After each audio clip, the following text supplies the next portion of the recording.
In part two of developing perspectives, I want to talk about relationships.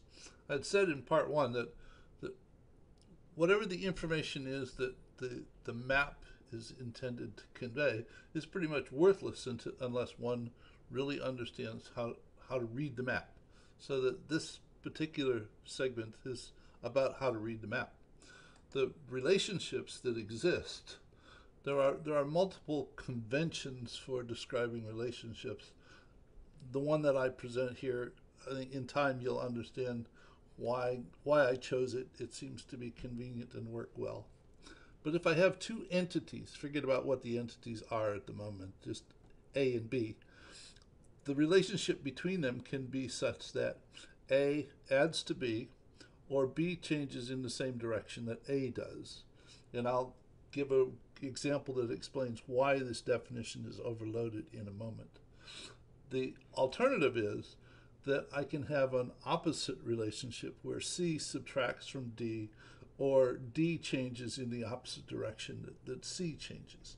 Now, the way to clarify this and the reason that it's overloaded, if I think about the relationship between revenue and profit, all other things being maintained the same, if revenue increases, profit increases. And if revenue decreases, profit decreases. So that profit changes in the same direction as revenue.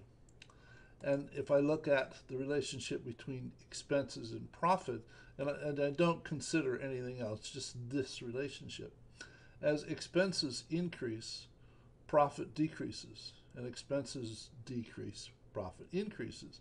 So this is in an opposite direction. Though if I think about the relationship between profit and cash, if profit adds to cash, so if profit increases, it adds more to cash. And if profit decreases, it adds less to cash. Unless the profit actually goes negative so that I'm losing money, in which case then it would be subtracts from. But considering that for a situation in which profit is always positive to some degree, profit ends up adding to cash regardless of how big it is. So that the relationship is an adds to as opposed to the same direction, because while profit adds to cash, the larger it is, the more it adds, and if it's smaller, it still adds, but less. And that's the reason for the overloaded definition. And if you have a situation where it's likely to be ambiguous to the user, you want to go ahead and add comments to things so that they understand whether they're thinking about it in terms of same direction or adds to. Now, if we take these two relationships, we can combine them in a couple of ways. This is what's referred to as a reinforcing or a growth structure, where we have two elements both with adds to or same direction, so that if you think about a savings account with some amount of money in it, a principal, the larger the principal, the larger the interest is on some period, however often the interest is calculated. And the interest then adds to the principal, so that if the principal increases, the interest increases. If the principal decreases, the interest decreases. But regardless of what the interest is, as long as it's positive, it adds to the principal. So that the relationship is different on the two sides of this, though both of them are tending to increase the other. So it's a growth cycle, and it's referred to as a reinforcing structure. You can also have a negative reinforcing structure, so that it's a reinforcing in a negative direction. Consider the relationship between the Cold War and trust, so that as trust decreases, the Cold War increases, and as the Cold War increases, it subtracts from trust, so that both of them are driving things in a negative direction, though it's actually still a growth cycle. And you can always tell a growth structure, because if you walk the structure there are 0 or an even number of subtraction or opposite uh, relationships. The second kind of structure is called a balancing or goal-seeking structure. Consider a situation where I have a desired fill level for a bathtub and a current level of the bathtub. The difference between them creates a gap. That gap influences the addition of water, which adds to the level, and the level then subtracts from the gap. And it continues in this direction until such time as the actual level reaches the fill level and then the gap becomes 0 and you don't add any more water. So it's done. This serves as the goal for the structure.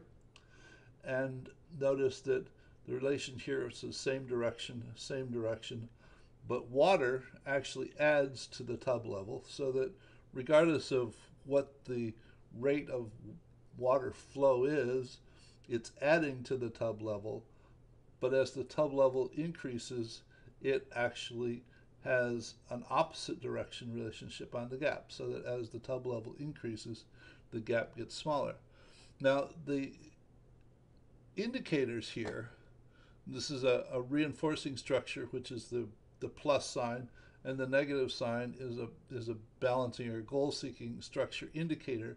It's always good to label the loops to indicate what it is that's growing, to help people understand how to read the loops. Now, there's a number of conventions that are real good to follow that are provided here on this page, so that it's good to use positive non-directional noun or noun phrases for labels, because if you use decreasing or declining or kind of those kinds of adjectives in labels, it gets very hard to follow what the meaning is.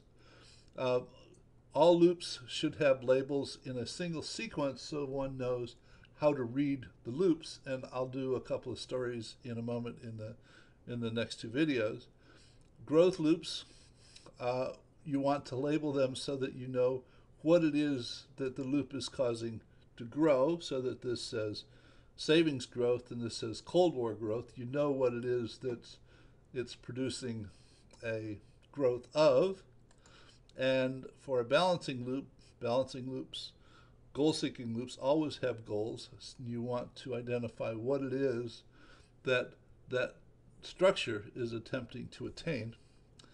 So you always want to include loop labels, otherwise the loop is not actually done. And when people develop models, they tend to become very enamored with their own models.